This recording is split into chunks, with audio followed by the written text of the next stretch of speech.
online gitu ya. Saya ingin tanya berapa banyak yang sudah offline hari ini untuk jam 1? Hampir semuanya?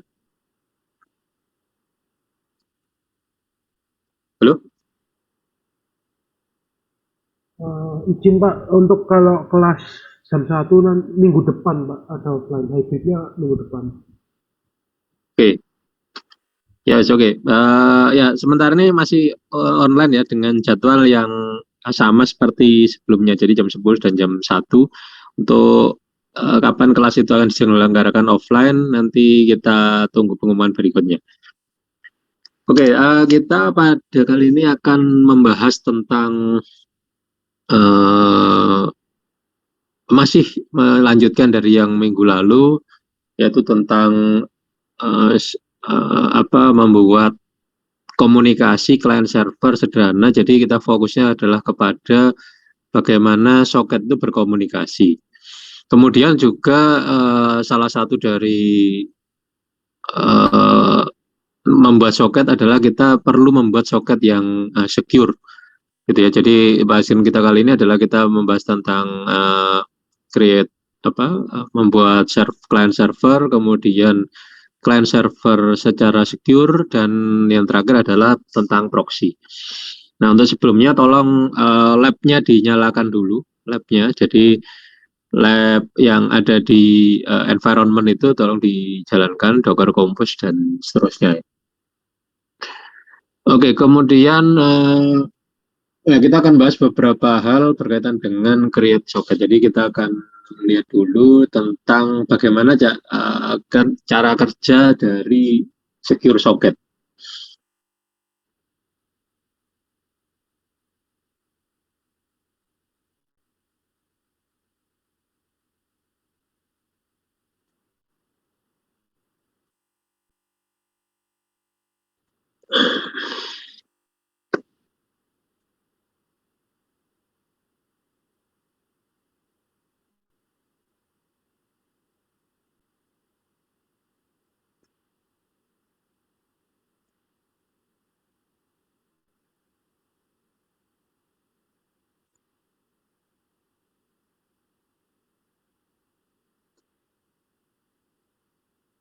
Oke, baik.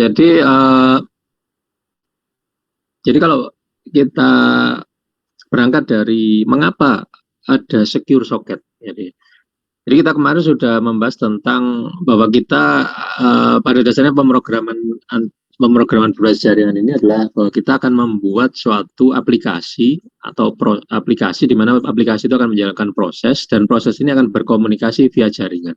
Nah, yang disebut sebagai via jaringan itu adalah kita akan menggunakan soket ini sebagai jalur perantara dari aplikasi atau proses kita ke jaringan.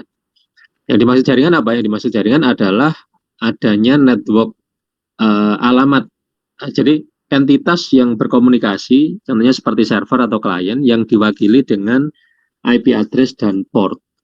Jadi pengertian port dan IP address saya kira bisa dibaca di penjelasan-penjelasan sebelumnya atau dari penjelasan yang lain dan di komputer network ya. Jadi diwakili dengan adanya IP address dan port. Jadi port itu adalah untuk mengidentifikasi mana aplikasi atau proses yang akan kita ajak berkomunikasi. Nah, pada perjalanannya sebuah informasi atau application layer message yang kita lewatkan soket, itu pasti akan melewati berbagai macam intermediate system. Sebagai contoh adalah router, switch, bridge, gitu ya. Dan kita tidak tahu peralatan apa saja yang ada di situ. Nah, kalau kita menggunakan mekanisme soket yang ada, tentu saja bahwa peralatan jaringan itu hanya melakukan tugasnya, yaitu melakukan forwarding dari sebuah interface ke interface yang lain sesuai dengan rutenya. Namun, ya karena forwarding as is atau apa adanya, maka data atau message yang kita kirimkan via soket itu pastinya akan ya sama persis, gitu ya, sama persis. Apa yang kita kirim ya, walaupun message tersebut akan disegmentasi, gitu ya, akan disegmentasi menjadi segmen-segmen yang dikelola via TCP kemarin ya. Namun itu kalau ada seseorang di tengah-tengah gitu ya, di tengah-tengah intermediate system ini, misalnya di router atau di firewall atau di proxy atau di tengah-tengah itu berhasil melakukan rekonstruksi terhadap segmen-segmen tersebut, ya berarti apa yang ingin kita kirimkan itu menjadi bisa diketahui gitu kan. Contohnya kalau kita ngirim password via yang soket yang biasa, maka ya itu akan rawan untuk di capture oleh man in the middle gitu ya, orang-orang yang berada di tengah, dan kita tidak tahu, bukan orang mungkin, tapi party atau pihak yang dapat melakukan capture secara sistematis menggunakan software atau menggunakan program yang melakukan capture dan melakukan rekonstruksi secara otomatis. Nah, sehingga disitulah mengapa kita membutuhkan adanya sebuah soket yang satu adalah transparan. Dalam artian transparan itu adalah kita dapat mengirimkan informasi via soket seperti seolah-olah tidak ada proteksi gitu ya. Jadi kita tidak perlu melakukan enkripsi atau tidak perlu melakukan transformasi informasi supaya tidak bisa dibaca oleh orang man in the middle. Nah, secure socket ini yang kedua adalah bahwa soket tersebut akan dapat melakukan itu tadi, enkripsi atau transformasi informasi menjadi bentuk yang tidak diketahui atau tidak bisa dibaca oleh man in the middle. Nah, maksudnya tidak bisa dibaca apa? Dia bisa informasi tersebut bisa di-capture, namun untuk membacanya memerlukan waktu yang cukup lama. Tergantung dari mekanisme algoritma apa yang dipakai pada enkripsi tersebut. Kalau kita menggunakan enkripsi dengan key yang pendek, tentu saja kan mudah untuk melakukan reverse atau melakukan decrypt ya, karena apa, key-nya kan sedikit. Kalau key-nya itu pendek, misalkan ya cuman 2 digit key-nya. Nah, kalau key 2 digit berarti kemungkinannya berapa? Kalau kita menggunakan alfabet gitu ya, maka kan maksimum kan 26 alfabet. Maka 26 kali 26 hanya sekitar ya 26 kuadrat gitu ya. Dan itu kalau kita menggunakan brute force atau mencoba segala kemungkinan, itu dapat diselesaikan kurang dari 1 menit bahkan, atau kurang dari sekian detik kalau kita menggunakan komputer. Nah, sehingga pada teknologi enkripsi kita sekarang ini diwajibkan gitu ya, bukan diwajibkan, tapi ya seharusnya kita menggunakan key yang panjang gitu ya, key yang panjang. Jadi harusnya lebih dari 1 mega untuk key-nya. Agar supaya proses decrypt-nya untuk melakukan brute force itu menjadi lebih berat gitu ya. Sehingga mungkin saja bisa di-decrypt, namun akan membutuhkan waktu yang lama, sehingga pada saat itu berhasil di-decrypt itu akan menjadi tidak relevan lagi. Nah, tapi dengan adanya teknologi komputer yang semakin cepat gitu ya, semakin cepat processing, semakin cepat, ya mungkin saja ada kemungkinan bahwa key yang panjang tadi masih memerlukan key yang lebih panjang lagi dibandingkan yang ada sekarang ini. Walaupun yang sekarang sudah panjang, namun kita akan memerlukan yang lebih panjang lagi jika misalkan dirasa bahwa power of computation itu sudah semakin tinggi, sehingga untuk melakukan decrypt atau untuk melakukan brute force terhadap segala kemungkinan itu menjadi lebih cepat itu ya, dibandingkan dengan yang sebelum-sebelumnya. Nah, berkaitan dengan secure socket ini, kita akan menggunakan mekanisme yang disebut sebagai secure socket layer, di mana ini adalah layanan, dan ini sudah disupport oleh banyak library di banyak bahasa pemrograman gitu. Nah, ini menyediakan transport layer security service. Jadi transport layer soket tadi akan dilindungi. Jadi pada saat kita memasukkan informasi via soket, maka keluarannya adalah berupa informasi yang sudah terenkripsi. Jadi kita hanya memasukkan data ke dalam soket tersebut secara transparan, tidak perlu melakukan enkripsi sendiri, tapi kita hanya tinggal mengeset secure socket. Kemudian kita tinggal send dan receive seperti biasa. Berikutnya adalah bahwa ya ini menggunakan TCP gitu ya, hanya menggunakan TCP. Karena pada SSL ini akan menggunakan end-to-end service, end-to-end service. Kemudian sekarang ini SSL itu dikenal juga dengan nama TLS, Transport Layer Security. Jadi istilah yang paling istilah yang paling baru dari SSL ini adalah TLS ini, TLS atau Transport Layer Security. Di mana ya awalnya itu adalah SSL, tapi kemudian disebut sebagai TLS ini. Jadi SSL versi 3.1. Nah, SSL ini mempunyai dua layer protokol. Jadi bagaimana SSL ini bekerja? Itu adalah menggunakan mekanisme jadi mempunyai protokol. Yang pertama adalah ya ini adalah arsitektur dari SSL di mana terdapat handshake protokol. Jadi sebelum SSL itu establish atau soketnya itu menjadi secure, maka terdapat mekanisme bahwa soket ini harus melakukan handshake dulu dengan server. Jadi klien server itu harus melakukan handshake untuk mendapatkan key, gitu, untuk mendapatkan key, dan key nanti akan dipakai untuk melakukan enkripsi dari soket pengirim ke soket penerima. Jadi ada seperti ini. Jadi di mana SSL-nya akan ada di apa yang membungkus gitu ya, membungkus suatu message gitu ya, membungkus message berupa plain text menjadi message yang berupa ciphertext. Jadi pada dasarnya SSL ini yang sekarang mungkin banyak dipakai adalah yang pada HTTP, tapi sebenarnya pada kenyataannya SSL ini bisa dipakai untuk segala macam hal gitu ya. Segala macam hal yang memungkinkan kita untuk mengirimkan informasi melalui soket secara secure. Jadi tidak hanya HTTP, tapi semua hal yang menggunakan soket TCP, kita bisa gunakan secure dengan menggunakan SSL ini.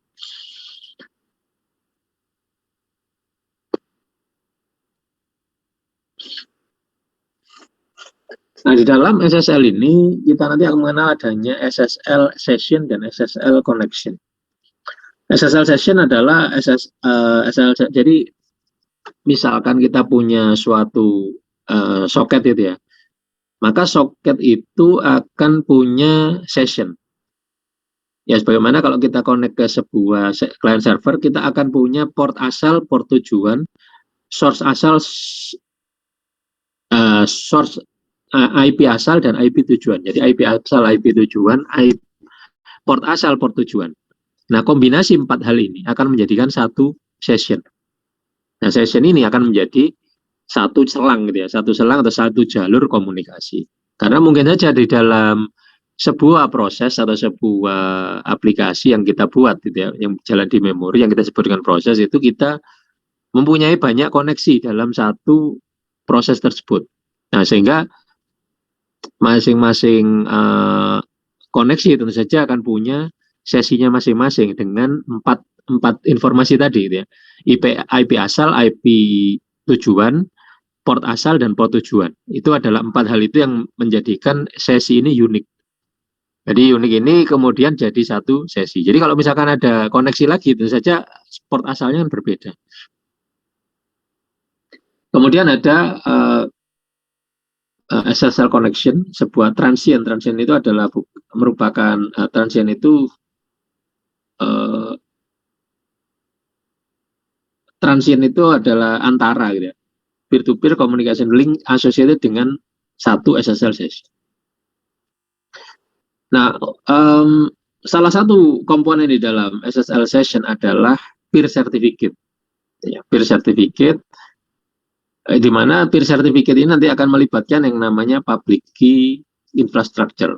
Jadi nanti kita di dalam menggunakan SSL ini, kita akan menggunakan yang namanya certificate. Certificate atau kalau pada istilah generiknya adalah kita akan menggunakan public key dan private key.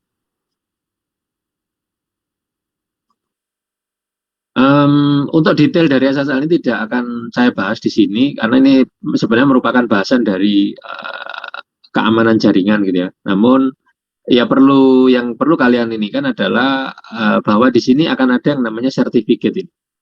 Sertifikat. Kemudian SSL ini juga menyediakan tadi yang saya sebutkan di awal bahwa ini menyediakan confidential enkripsi. Nah, enkripsi ini menyediakan aspek confidentiality dengan menggunakan berbagai macam protokol gitu ya, handshake protokol. Jadi ada beberapa algoritma yang bisa digunakan untuk melakukan satu setup session dan kemudian untuk melakukan komunikasi antar mesin dalam session tersebut.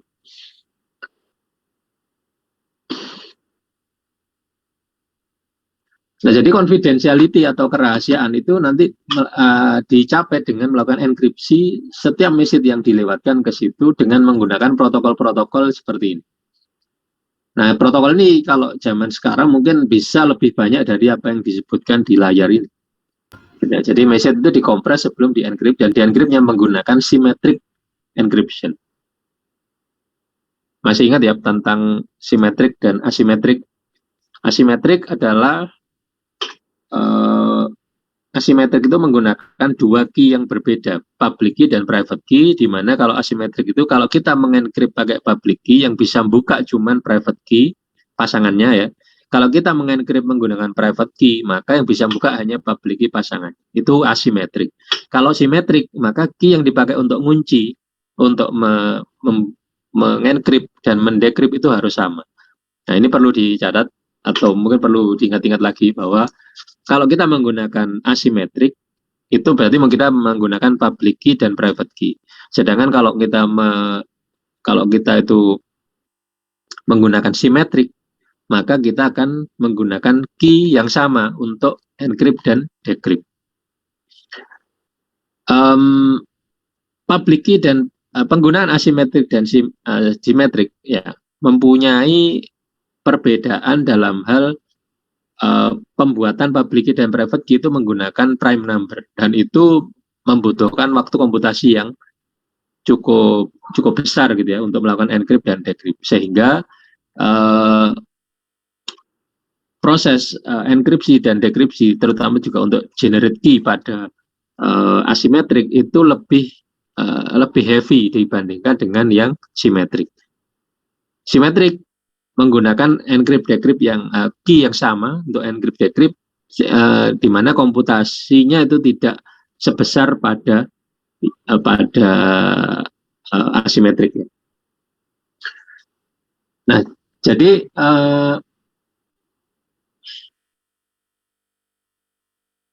ini langsung saya anukan sini ya.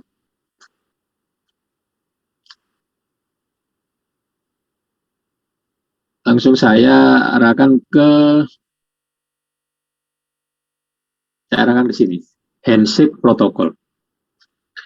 Jadi handshake protokol ini merupakan ya namanya handshake itu berarti berjabat tangan di mana ini adalah fase dari SSL ini sebelum koneksi itu terjadi. Jadi ada dua fase mungkin secara umum adalah satu adalah handshake di mana handshake ini ada beberapa fase gitu ya. Ada fase 1 sampai 4 untuk handshake. Nah, handshake-nya sendiri itu menggunakan asimetrik atau public dan private key. Nah, namanya handshake berarti kan dia mengawali semua hal tersebut, di mana klien akan mengirimkan hello, server mengirimkan balik hello, kemudian server akan mengirimkan sertifikat. Ya, sertifikat. Apa sertifikat? Nah, sertifikat ini adalah public key. Gitu ya. Jadi public key itu adalah sertifikat. Nah, kemudian sertifikat ini akan disertai dengan server key exchange dan beberapa request gitu ya, sertifikat request dari klien. Klien juga akan mengirimkan sertifikatnya jika diminta. Nah, barulah jadi pada saat sertifikat itu dikirim itu public key gitu ya, public key dan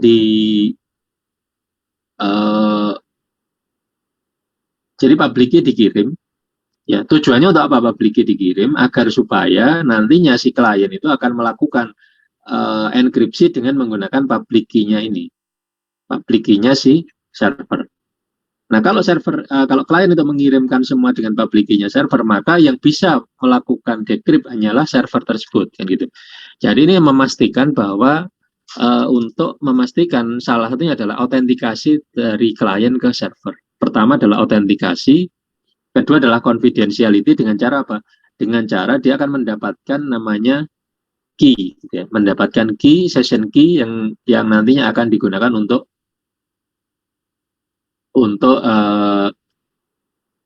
key yang dipakai untuk melakukan enkripsi dari klien dan server. Nah, handshake ini nanti akan jadi yang namanya handshake ini nanti akan menghasilkan suatu session key, ya, session key. Jadi yang awal itu dipakai adalah certificate dan private key-nya. Kedua, nanti akan menggunakan session key yang dihasilkan dari proses ini.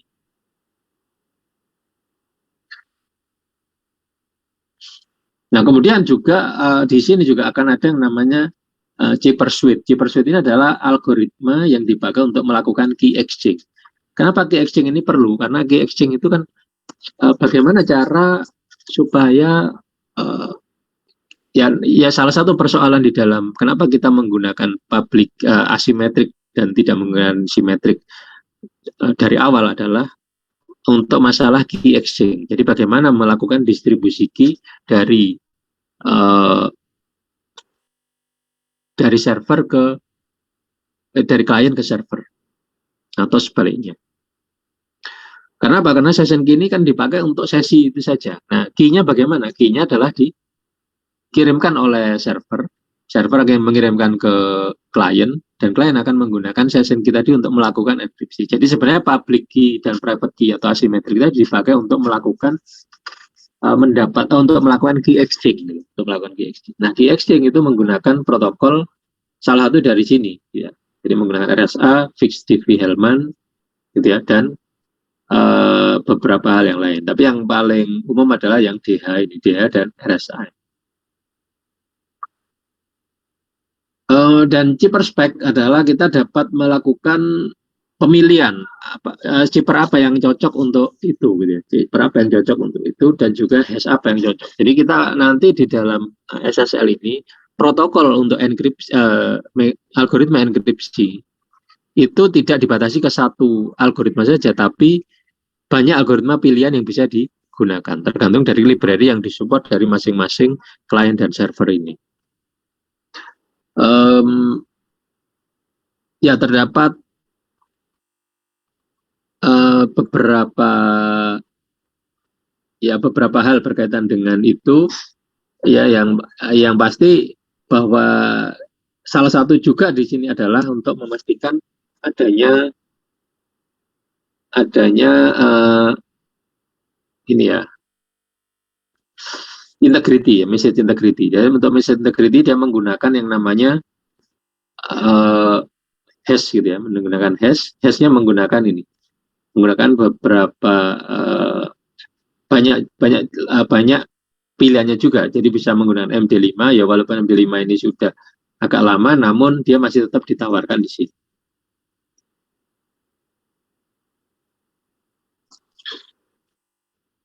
Nah, TLS ini merupakan suatu IETF standar, ya, sudah Internet Engineering Task Force standar yang merupakan RFC 2246 yang sekarang setara dengan yang namanya SSL versi 3.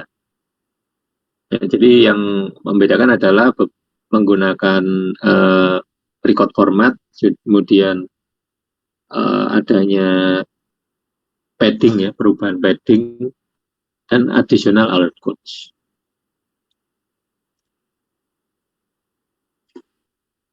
Oke, jadi dengan demikian apa? Kalau kita ingin menggunakan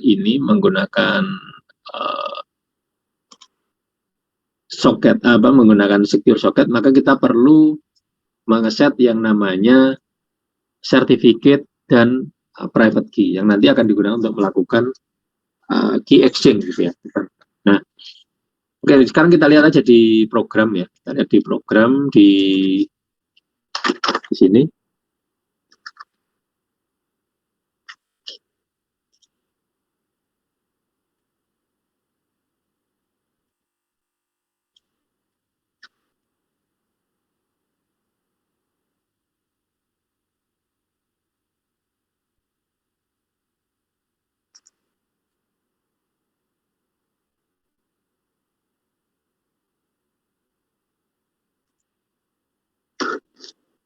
Oke, saya akan membuka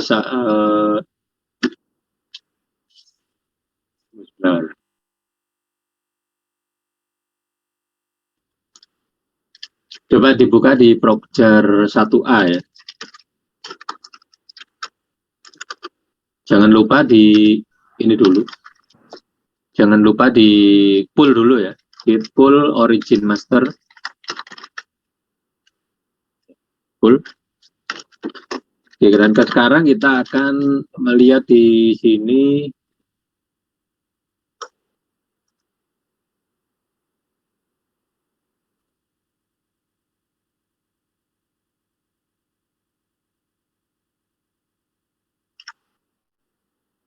jadi kita sekarang berada di sini ya, 101. Kita lihat sekarang saya akan membahas yang di server. Nah, di server ini kita akan mempunyai folder set. Dimana set ini kita harus bikin dulu. Kita harus bikin dulu. Coba buka di generate.txt. Nah, untuk membuat itu kita hanya tinggal menggunakan tools OpenSSL gitu ya. Tools OpenSSL untuk membuat key tersebut. Jadi cukup sederhana, kita hanya tinggal membuat ini, ya. Membuat ini.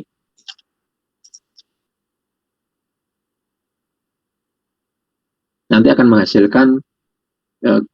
menghasilkan dua key ya, key yang satu key dan satu lagi adalah sertifikat. Sertifikat ini adalah public key sebenarnya, namun dia disebut sertifikat karena dia akan diformat dengan menggunakan X509 standar, ya, public key infrastruktur standar. Jadi public key tersebut akan dikemas dalam bentuk sertifikat yang disebut juga umumnya sebagai digital certificate. Nah, digital certificate ini sebenarnya merupakan public key kalau dalam terminologi asimetrik ya. Jadi itu adalah sertifikat itu adalah public key, sedangkan key ya key-nya sendiri atau private key. Jadi nanti kita akan menghasilkan dua ini ya. Jadi kita bisa menggunakan tools namanya OpenSSL atau kita bisa menggunakan CFSSL. Ya, CFSSL itu adalah tools seperti ini, jadi kayak Swiss Army knife untuk generate certificate tadi, namun buatan dari Cloudflare. Tapi ini adalah OpenSSL, saya kira ini tool standar ya, di Linux dan di macOS. Kalau di Windows saya belum nyoba itu aja OpenSSL by default. Tapi kalau di Linux ataupun di macOS kayaknya sudah ada built-in secara langsung. Oke, jadi kita sudah mempunyai domain CRT dan domain key. Jadi kalau kalian ingin membuat domain key yang berbeda, ya tinggal create aja. Gitu. Tinggal create aja dengan menggunakan komen yang contoh yang ada di sini. Nah, kemudian kita bahas yang di sini, TCP server. Saya buka editor dulu.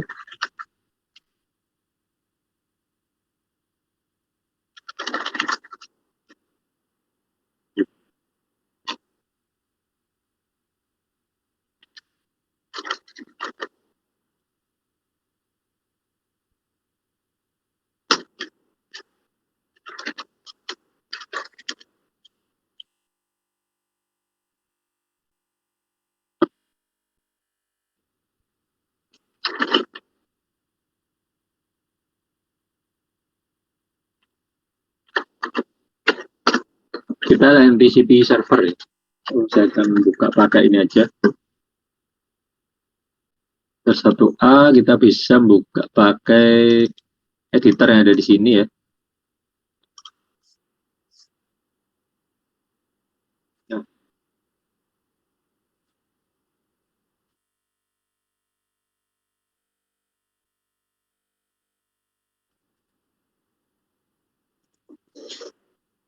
Ya, tolong diperhatikan sini. Bahwasanya di sini untuk membuat server kita akan menggunakan, pertama yang dilakukan dalam membuat server adalah membuat soket dulu. Jadi kita harus membuat soket dulu, di mana di sini saya masukkan di dalam sebuah fungsi namanya run server, kemudian ada server address, di mana ini adalah alamat untuk binding ya, binding di situ. Nah, pertama kita harus melakukan inisialisasi dulu dengan menggunakan ini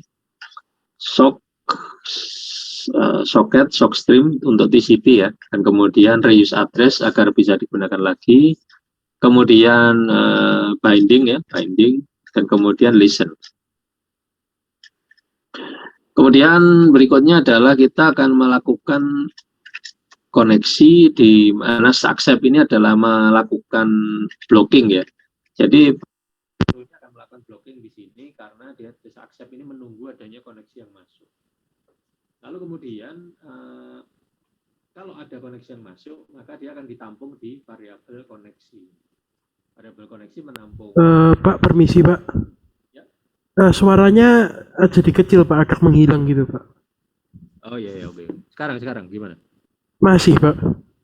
Masih. Oh, sebentar.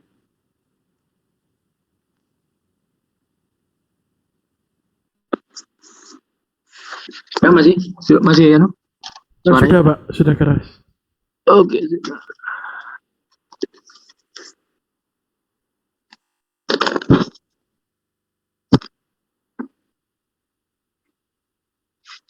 Ya. Oke, jadi koneksi kemudian ya, ini koneksi adalah untuk menampung variabel koneksi yang dihasilkan dari ini. Jadi ini adalah soket yang jadi ini adalah soket baru yang dari klien, dikoneksi ke klien. Nah, kemudian berikutnya kita akan nah di sini ada pilihan. Jika pilihan kita menggunakan secure, maka kita akan mempunyai variabel connection dengan diarahkan ke situ ya,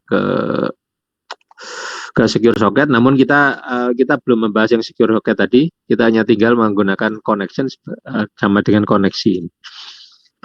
Nah, baru kemudian kita akan mengambil data dari receive. Jadi di sini adalah socket selang gitu ya, selang yang yang didapatkan dari shock accept ini. Jadi kalau klien itu connect ke sini dan masuk, maka sebuah klien akan di-handle oleh variabel ini. Jadi kita akan bisa membaca apapun dari klien itu dengan menggunakan variabel ini. Oh ya, variabel ini ya, connection ini. Karena sudah dimasukkan di sini, connection. Jadi kalau kita ingin membaca dari klien tersebut, ya kita tinggal membaca dari sini. Nah, 32 ini apa? 32 ini adalah jumlah byte yang aslinya jumlah byte per proses receive ini. Jadi operasi receive ini hanya akan mengambil 32 byte. Nah, terus bagaimana kalau kita mempunyai ingin ngambil 100 byte? Ya kita harus melakukan apa? Looping. Oleh karena itu kita di sini kita gunakan while true. Supaya apa? Supaya nanti kalau jika ada komunikasi itu belum selesai, karena kan kita misalkan gitu yang ngirim string panjangnya adalah 125 byte misalkan gitu ya. Nah, karena ini ngambilnya cuma 32, kalau diambilnya cuma satu kali ini kan pasti nggak jangkep gitu kan. Nah, sehingga kita ambil sampai ada tanda selesai. Nah, kebetulan di sini tanda selesainya adalah menggunakan RN ini, RN. RN ini umumnya dipakai untuk menandai akhir dari sebuah string di situ, dan kita bisa mendeteksinya dengan menggunakan ini FRNRN in data receive, di mana data receive ini sebenarnya adalah yang menampung keseluruhan total informasi yang ada. Nah, jadi pertama data receive kita kosongkan, kemudian kita masukkan, kita terima dengan menggunakan 32, masuk data receive. Terus kalau ada data lagi kita masukkan lagi sampai ketemu ini. Berarti kalau ketemu ini berarti data itu sudah selesai. Dan kita selesai dengan true, dan jika selesai dengan true maka kita lanjutkan ke proses selanjutnya, yaitu memproses request tadi ke fungsi yang lain. Nah, fungsi yang lain mana? Fungsi yang lain di sini. Jadi proses request ini sebenarnya adalah fungsi untuk memproses request yang masuk. Kebetulan request yang masuk ini adalah untuk mengecek data pemain sepak bola ini ya. Pemain sepak bola di sini adalah database pemain sepak bola, hanya ada 4 pemain dengan beberapa nomor gitu ya. Nomor 1, 2, 3, 4 dengan posisi tertentu dengan key yang seperti ini. Jadi request ini akan dibaca, dan jika request tadi itu adalah get data pemain, berarti kan dikenali. Maka dia akan mengambil dari sini. Mengambil dari sini dan hasilnya akan dikirim balik ke situ. Jadi proses request ini akan menghasilkan ada request stringnya apa, hasilnya adalah dikembalikan via return. Sehingga kita akan bisa memanggil itu di sini. Jadi hasil sama dengan proses request, kemudian baru berikutnya adalah kita akan melakukan mengirimkan respon balik yang isinya adalah hasil ini, adalah hasil fungsi dari proses request. Nah, dari situ kita harus serialisasi dulu, ya, harus serialisasi dulu, karena serialisasi ini seperti yang pernah dijelaskan sebelumnya, ini penting untuk untuk transport gitu ya, untuk transport penting karena untuk kemudahan dalam hal ini. Nah, di mana di sini proses serialisasi ini kita bisa menggunakan berbagai macam berbagai macam cara. Kita bisa menggunakan library Dictu XML kalau kita menggunakan XML, kalau kita menggunakan JSON, kita bisa menggunakan JSON ini, gitu ya. Jadi serialisasi itu adalah inputnya apa, keluarnya apa di sini. Oke, baik. Terus kemudian ya hasilnya kita berikan penanda akhir. Jadi serialisasi itu adalah hasil setelah dari serialisasi, kemudian ada identifikasi bahwa itu adalah akhir dari satu baris string ini, sehingga kita kirimkan semua. Tentu saja hasil ini kan harus di-encode dulu menjadi bytes. Jadi hasil ini adalah dalam bentuk string. String kalau untuk dikirim ke jaringan harus di-encode dulu.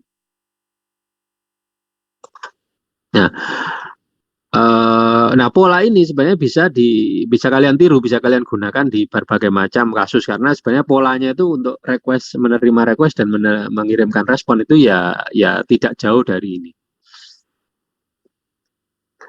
Oke, jadi untuk server itu adalah seperti ini. Nah, untuk logic nanti misalkan kita ingin membuat protokol yang lain, misalkan kita tidak ingin hanya data pemain tapi juga nambah pemain gitu ya, maka kita bisa memproses di sininya tanpa kita harus merubah di run server ini. Run server ini biarkan seperti ini, namun kalau kita ingin menambahkan feature dari server ini, ya kita tinggal nambahkan di proses request ini tanpa kita harus ini. Jadi ada 3 blok utama di sini, yaitu server, serialisasi, dan proses request. Oke ya. Nah, untuk menjalankannya bagaimana? Menjalankan tinggal panggil run server, kemudian di sini adalah tuple ya. Tuple ini adalah kita menjalankan server ini di IP 0000. Artinya apa? Di IP default dari kontainer ini, yaitu di 172.16.101 ya. Di situ di port 12.000. Kita menggunakan yang tidak secure dulu ya. Tidak secure kita gunakan ini. Nah, coba kita jalankan ya. Kita jalankan di sini menggunakan yang TCP server. Tahun 3 TCP server. Nah, ini karena saya menggunakan modul Dictu XML ya, kita harus install dulu gitu ya. Kita harus install dulu. Nah, kayaknya tadi nggak dipakai ya. Mungkin bisa dihapus, namun saya tidak menghapusin, tapi coba saya akan tampilkan ini. Kita bisa menggunakan Dictu XML atau XML to Dict untuk ininya, tapi kan kita tadi pakai JSON. Ya nanti kalau diaktifkan bisa tinggal di ini kan aja, tinggal dinyalakan. pip3 install untuk menginstal library yang dibutuhkan. Jadi kalau kita lihat sini requirement itu isinya Dictu XML, ada XML to Dict ya. Jadi kalau kita ingin memperbarui library yang ada ya kita tinggal install aja di sini. pip3 install min r requirements. Nah, oke. Sekarang kita jalankan yang server ya.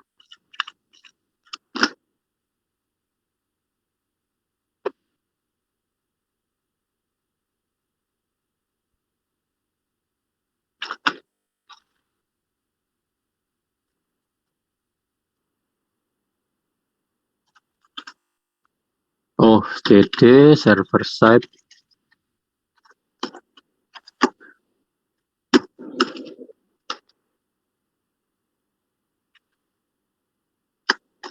Nah, sekarang kita berarti sudah jalan di IP 16101 pada port 12.000. Nah, sekarang kita buka yang di satunya ya. Jadi kita sekarang masih insecure. Yang kita buka di lab yang 102, kita coba kita jalankan di sini.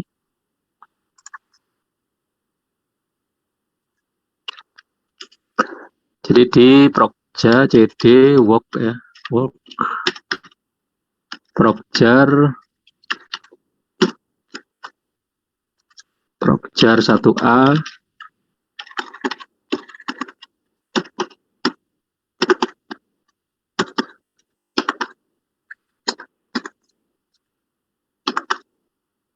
Yang client side. Coba kita lihat dulu. Nah, sekarang kita bahas yang client side. Oke, untuk client side tidak banyak hal yang tidak, ya hal yang harus digunakan itu sama saja sebenarnya. Yang pertama adalah kita harus membuat soket dulu yang jelas gitu ya. Soket dulu, kita harus buat soket, kita tentukan sock stream atau sock datagram. Jadi sock stream untuk TCP dan address destination address-nya berapa, dan kita menggunakan connect seperti ini. Nah, tentu saja untuk menghandle error itu perlu kalian ini ya, perlu kalian pertimbangkan atau paling nggak otomatis gitu ya kalau ingin memudahkan kita dalam membuat program, karena kan program itu kan yang unsur utama dari membuat program itu adalah logiknya ya. Tapi ya kalau kita ingin mempermudah kita memprogram ya gampang aja ini, try accept. Jadi kalau misalnya di sini terjadi error apa berkaitan dengan itu, maka dia akan langsung dilempar ke sini. Jadi tidak error lagi gitu ya. Jadi bisa dihandle oleh ini. Jadi tidak ada error yang terjadi karena error tadi sudah dihandle oleh exception ini. Jadi kalau terjadi error di dalam hal socket creation di sini, misalkan reviews atau apa, ya nanti akan dilempar ke sini dan tidak akan mengeluarkan connection reviews keluar terlempar dari program atau exit secara abnormal gitu ya.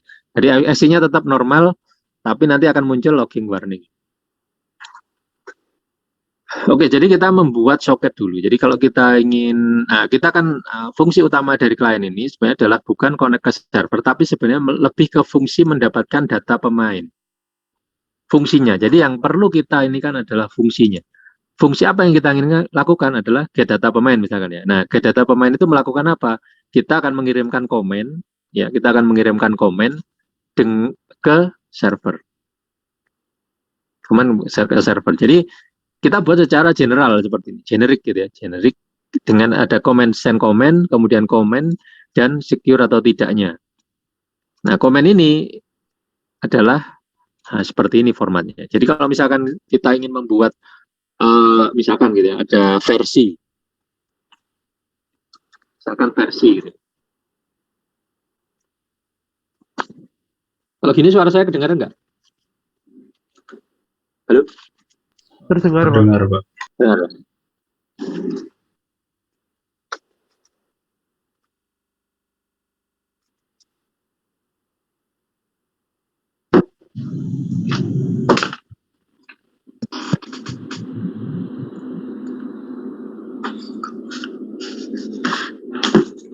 Oke, jadi kalau misalkan kita ingin di server itu kita buat beberapa ini lagi, gitu ya, kita bisa tinggal menambahkan di situ. Jadi misalkan kita di server ya, kita coba bikin di server, kita ingin menambahkan versi misalkan ya,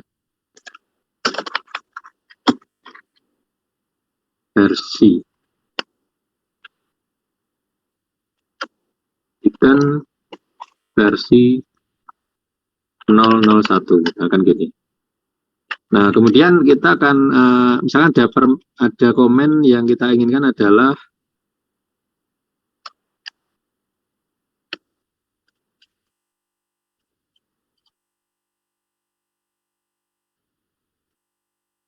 versi.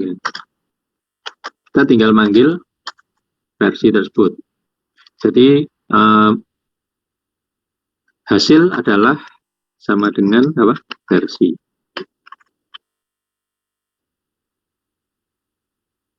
Jadi ada komen get data pemain, kemudian ada versi ini ya.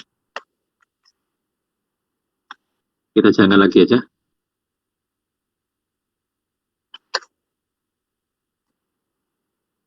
Nah, sekarang kita beralih ke yang klien tadi. Pertama kita coba get data pemain. Kalau get data pemain ini dipanggil, maka get data pemain akan dikirimkan melalui perintah send comment. Jadi mana send comment ini? Nah, kita lihat, kita bahas detailnya di sini. Jadi pada detail di sini kita akan melihat bahwasanya ada alamat server tujuan dan port server tujuan. Nah, ini didefinisikan di mana? Didefinisikan di sini. Jadi ini adalah 127.101. Jadi ini harus diganti ya. Diganti ke berapa IP-nya? 172.16.16.101. Kita ganti ke situ.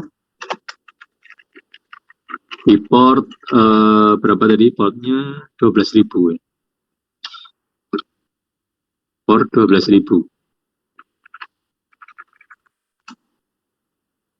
Nah, sekarang kita send comment berarti ke alamat server itu dan port server 12.000. Dan kemudian kita harus mendefinisikan variabel soket. Soket mana yang kita gunakan adalah kita akan menggunakan soket yang tidak secure. Jadi make soket dengan alamat server dan port server. Make soket seperti apa? Nah, gini, make soket sudah seperti ini. Nah, berarti kan kita sudah mendapatkan variabel soket. Nah, baru kemudian kita kirimkan message-nya tadi, yaitu komen str ini. Jadi komen str kita kirimkan dengan menggunakan sock send all komen str dot encode. Jadi komen str ini kan masih berupa string, harus di encode dulu menjadi bytes. Nah, baru kemudian kita lanjutkan dengan ini data receive, ya sama ya, bahwa sock ini walaupun pada saat receive itu akan mempunyai keterbatasan di sini, sehingga kita tidak bisa langsung manggil itu satu kali, tapi kita harus melakukan looping untuk melakukan ya ditampung gitu ya di dalam sebuah variabel yang untuk keperluan yang lebih besar. Dan jika ada penanda bahwa data itu diterima, maka di break ya. Break itu artinya selesai, komunikasi selesai untuk satu sesi tersebut. Nah, kemudian di sini karena ini menggunakan JSON ya, menggunakan JSON untuk serialisasinya, maka kita bisa menggunakan JSON ini dan kemudian menghasilkan hasil dari ini. Jadi send comment-nya nanti akan menghasilkan string hasil dari pemanggilan di server. Nah, sekarang kita coba jalankan aja ya. Kita coba get pemain nomor 1. Get pemain nomor 1 ini harusnya nanti dapatnya adalah Dean Henderson gitu ya. Dean Henderson dengan posisi adalah keeper. Kita jalankan di sini. Simpen dulu ya. Simpen. Harusnya ini bisa jalan langsung sini ya.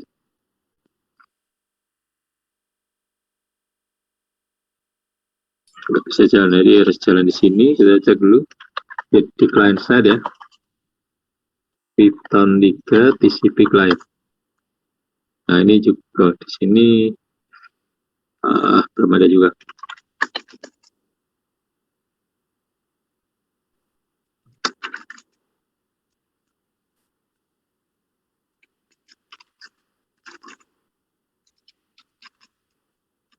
Ketika install min-r requirement.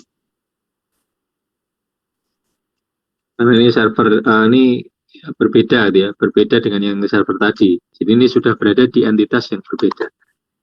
CD client side, terus kita jalankan Python 3 TCP client.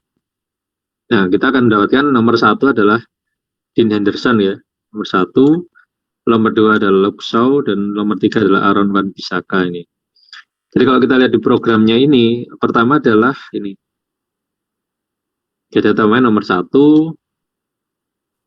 print jika H ini adalah hasil dari ini ya. Kalau H itu ada gitu ya, ada, maka ini. Tapi kalau H ini enggak, H ini berakhir dengan false, karena ini ya, kalau misalkan datanya nggak ada atau gimana, ya kita akan kegagalan pada data transfer. Bisa coba misalkan 100 gitu ya, coba kita jalankan. Untuk yang nomor 1, kegagalan pada data transfer karena tidak ditemukan. Ya harusnya memang tidak ditemukan gitu ya, namun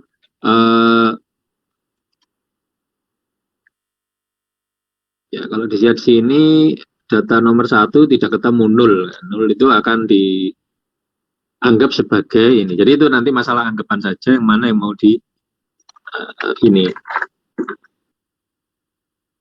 Jadi misalkan ya ini kita nomor 1, ya untuk simplicity aja bahwa kegagalan itu akan dianggap 0 dan akan dianggap sebagai kegagalan data transfer.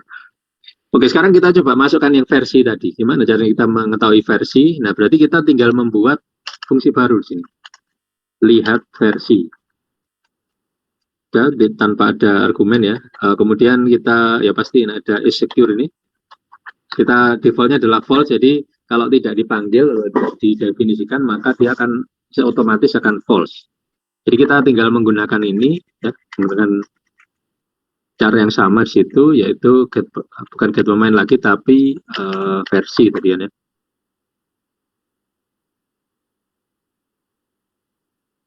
Jadi kalau ada komen adalah versi, maka dia akan memanggil fungsi ini. Jadi versi seperti ini, nomor kita hilangkan, ya. Nah, ini kita lihat hasilnya nanti. CMD hasil secure adalah insecure sini, yaitu false. Jadi kita coba lihat di sini, kita letakkan di awal ya. H sama dengan lihat versi. Print H. Oke, sudah tersimpan. Sekarang kita jalankan. Yang paling atas sendiri adalah versi 0001 ini. Ini hasil dari pemanggilan versi tadi. Jadi kalau kita lihat di server, kita lihat di sini,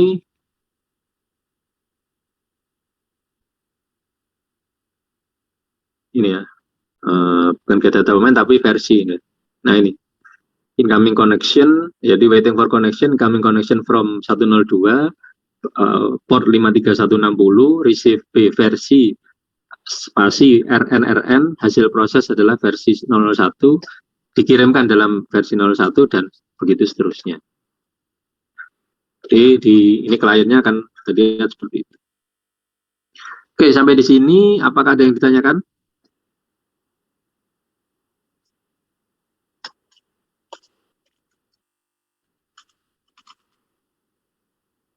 Oh, permisi Pak, mau nanya Pak. Ya. Kalau kita misalnya, seandainya kan kita pakai SSL, itu kan berarti kan istilahnya ngeblok data kalau ada yang mau akses dari luar ke dalam apa ya, misalnya kita buat web gitu, kita pakai SSL dan orang tersebut nggak bisa melihat kita pakai web server seperti itu. Nah, di SSL sendiri itu kan biasanya ada 3 file kunci gitu Pak, ada sertifikat, key, dan ya, satu lagi saya lupa, CA kalau nggak salah. Ya. Nah, itu sendiri file itu apakah yang key-nya tadi itu digenerate dari file itu atau dia ngegenerate file sendiri? Kan tadi kan perlu ada public key untuk ngecek dia bisa masuk atau enggak kayak gitu. Ya, jadi gini, karena kan sebenarnya public key dan private key itu dipakai untuk mengenerate yang namanya session key, gitu kan ya. Nah, sehingga kita harus mendefinisikan private key dan public key-nya. Ya, public key dan private key-nya harus didefinisikan di server. Nah, coba dilihat di ini, di layar itu. Itu ada di ini server set charts, itu ada ininya, ada cara mengenerate-nya. Ini yang di file generate.txt. Nah, jadi yang disebut sebagai sertifikat itu adalah ini. ada dua sebenarnya yang penting. Nah, kalau ada CA itu berarti kita karena Pak kalau di browser itu agak apa namanya agak berbeda, yaitu membutuhkan adanya certificate authority. Jadi signing dari certificate authority. Tujuannya untuk apa? Untuk memastikan bahwa ini adalah jadi ada dua kemungkinan di situ. Jadi kalau kita membuat soket itu adalah self signing, ya, self signing dengan yang tidak self signing. Jadi kalau menggunakan CA maka kita akan mempunyai sign dari certificate authority. Certificate authority yang dimaksud itu apa? Yang well known gitu ya, well known. Contohnya seperti DigiCert dan sebagainya. Jadi itu biasanya untuk web itu seperti itu, untuk memastikan bahwa koneksi SSL-nya tadi atau secure socket-nya tadi mempunyai signing atau istilahnya trusted gitu, istilahnya trusted dari CA yang well known. Well known itu artinya sudah dikenal dan intinya sudah well known, sudah terkenal sehingga trusted, dianggap trusted gitu. Nah, seperti itu. Nah, yang kita gunakan sekarang itu kita tidak menggunakan CA tapi menggunakan self signing. Jadi CA-nya bukan Pak dari yang trusted source tadi, tapi kita membuat kita tidak mempunyai CA dari trusted source untuk kasus yang kita gunakan sekarang. Jadi gitu. Jadi self signing ya, self signing. Oh iya, baik Pak. Terima kasih Pak. Itu ada di ini ya di folder search ini ada dua ini, domain CRT dan domain key. Jadi key dan CRT ini yang digunakan. Nah, key ini nanti dipakai oleh server secara privat, yang CRT ini yang diberikan ke kliennya. Jadi kalau kita lihat di sini nanti kita lihat di sini di proses membuat soket itu kan ada secure socket. Nah, di sini ada proses untuk melakukan ini. Nah, ini adalah proses untuk mendapatkan cert certificate. Nah, di sini juga ada yang namanya domain CRT. Ini adalah sertifikat dari servernya tadi. Oke, kita sekarang berlanjut ke ini ya, ke yang satunya tadi, yaitu untuk yang secure socket. Kalau ini tadi kan masih insecure ya. Nah, untuk insecure socket, untuk menggunakan secure socket, seperti yang tadi saya katakan bahwa SSL itu dibuat untuk digunakan secara transparan. Artinya apa? Tidak ada perubahan pada program. Yang berubah hanyalah proses setup koneksi saja. Jadi kalau kita lihat di program server ya, TCP server, kita lihat di sini perbedaannya adalah pada ini. Jadi di sini saya buat bahwa programnya itu ada parameter is secure sama dengan false. Nah, jadi kalau kita aktifkan dengan true, maka dia akan memanggil ini. Nah, sebenarnya yang berbeda adalah soket itu di set gitu ya. Soket itu di set dengan secure, hendaknya itu dengan cara ini, ada ini. Nah, mungkin di bahasa pemrograman yang lain ini agak berbeda. Nah, ini adalah yang di Python. Saya menggunakan dokumentasi dari Python ya, Python org. Di example-nya itu ada ini. Jadi yang diperlukan dari ini adalah membuat konteks SSL dulu, ya, dengan konstan ini seperti ini. Dan untuk konteks tadi dia akan menggunakan memuat search chain. Ya, search chain di sini.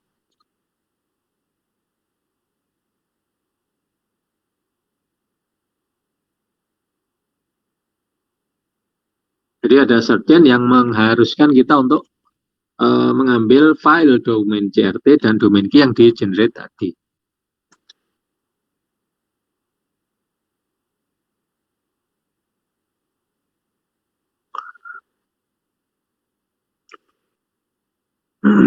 Tunggu sebentar.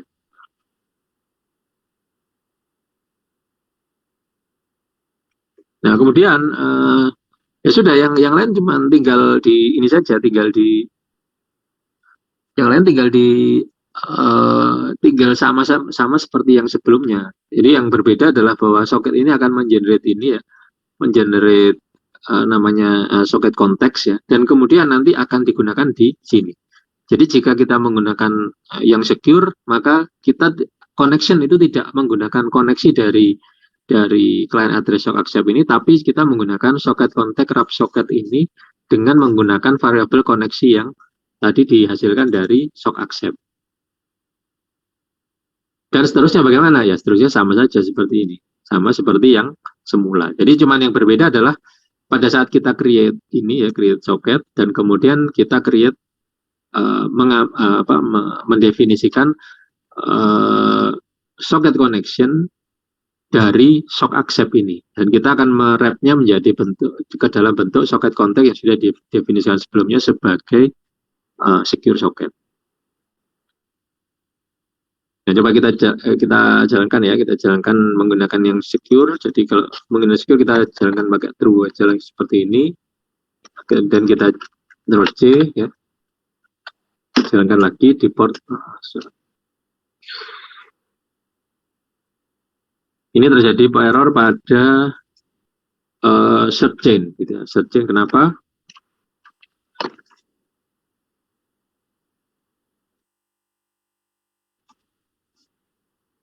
Karena direktori dari ininya berbeda ya direktorinya. Jadi mungkin kalau kita lihat sini, di sini adalah server side ya, server side, maka tidak perlu harusnya dari kalau itu simpan ya, karena SGCWD ini sudah di print, jadi ini adalah di direktori yang sama dengan plus search-nya ini. Oke, kita jalankan lagi. Ya, ini sudah jalan yang secure. Oke, sekarang kita coba lihat yang di sini. Coba kita jalankan lagi ya port 12.000 tadi. Tanpa harus merubah ya. Nah.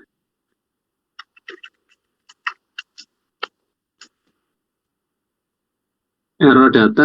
Kenapa terjadi error data ini? Karena klien ini berusaha connect ke server yang secure, tapi dia tidak menggunakan secure socket. Jadi menggunakan normal socket untuk connect ke secure socket. Nah, ini yang tidak bisa dilakukan. Nah, sehingga muncullah error data during data receiving ini. Jadi error data receiving ini karena adanya ini ya, error during. Nah, di sini. Jadi exception dari ini, dari send all ini. Jadi exception dari ini. Salah satu di antara ini menghasilkan itu. Coba kita lihat ya apa sebenarnya yang terjadi. Kita bisa menggunakan ini ya, menggunakan detail message dari exception errornya tadi. Kita bisa menggunakan formatted string ya, formatted string. STRIE ini adalah melakukan konversi STR dari objek EE. ini adalah hasil dari exception. Kita jalankan lagi ya. Jalankan lagi. Nah, connection reset by peer ini ya. Jadi errornya itu adalah connection reset by peer. Jadi namanya error yang tadi adalah connection reset by peer. Ini karena peer-nya atau servernya tadi mereject koneksi karena bukan merupakan secure, padahal dia yang secure. Nah, sekarang kita coba jalankan aja langsung. Sini kita ganti aja dengan is secure true. Jadi yang versi aja dulu ya. True. Kita coba jalankan. Nah, yang berhasil cuman yang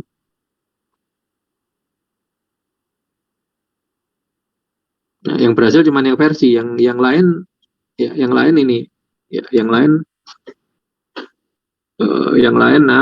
nggak bisa gitu ya. Nggak bisa, error data during receiving. Yang berhasil cuman yang versi ini aja.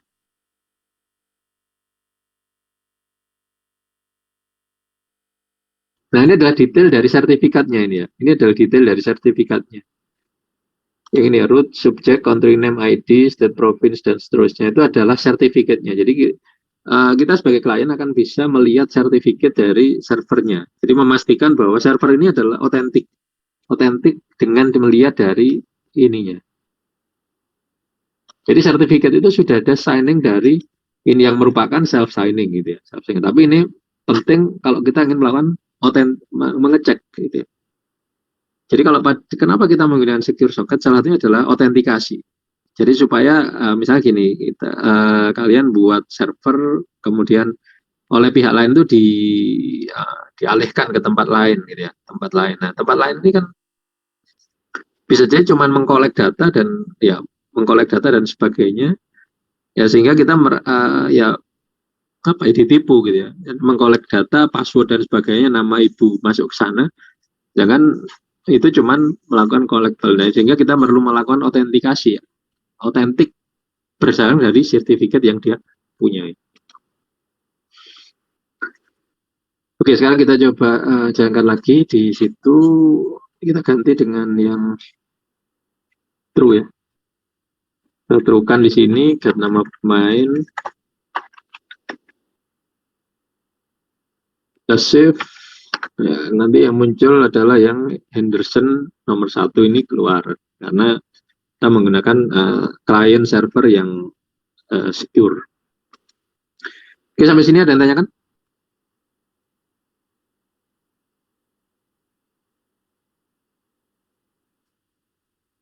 Ini ya, kalau dari sisi server akan kita lihat bahwa jika terjadi ada klien yang tidak secure tadi berusaha connect ke secure, maka dia akan mereject gitu ya, dengan exception SSL error dengan wrong version number. Ada yang tanyakan di sini? Gak ada?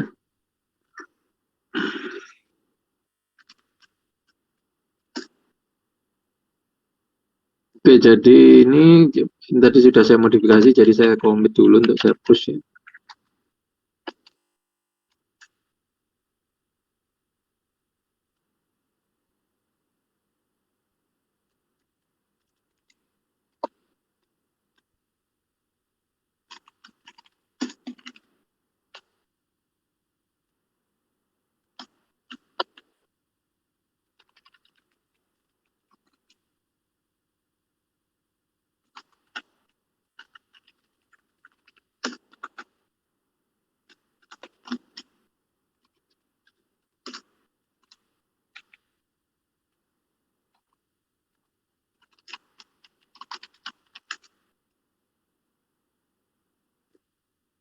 Oke, berikutnya kita akan bahas hal yang agak berbeda nih, yaitu adalah mekanisme proxy.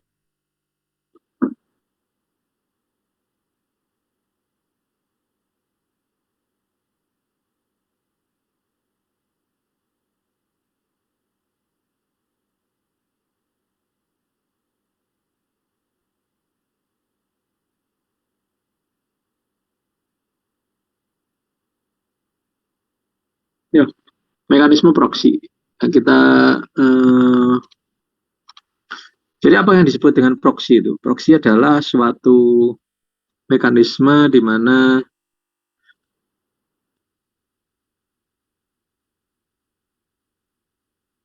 ya, sebenarnya proxy ini adalah mekanisme dari firewall strategi, di mana proxy ini menggunakan,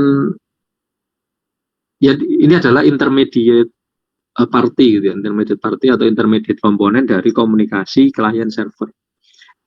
Namun ada kalanya bahwa server itu perlu disembunyikan dari keberadaannya, gitu ya, disembunyikan. Dalam artian ya, kalau server itu prosesnya akan diekspos ke publik, kalau publik itu berhasil mengedownkan server, maka itu akan jelek gitu ya, akibatnya bagi layanan yang ada. Enggak, kita terkadang menggunakan yang namanya proxy server untuk menjembatani dari real server ke klien. Jadi klien ke proxy, baru proxy ke ini.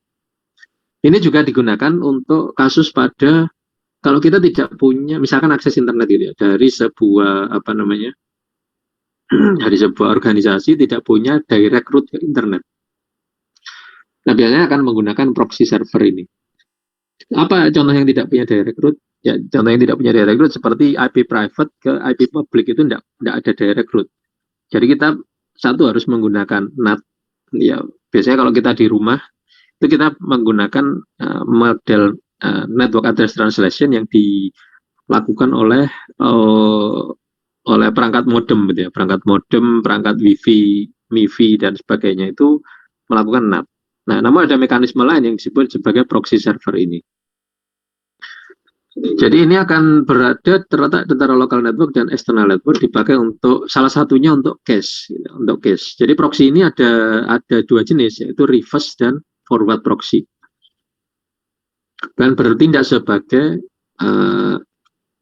go between, gitu, submitting request to external network, dan hasilnya adalah jadi ini adalah pihak sebagai jembatan. Ada kasus juga banyak serangan-serangan, ya, banyak serangan-serangan yang menggunakan proxy ini. Karena apa? Serangan-serangan itu menyembunyikan identitas mesin asalnya, gitu. Jadi dia menggunakan proxy sebagai jembatan untuk melakukan koneksi ke tempat lain.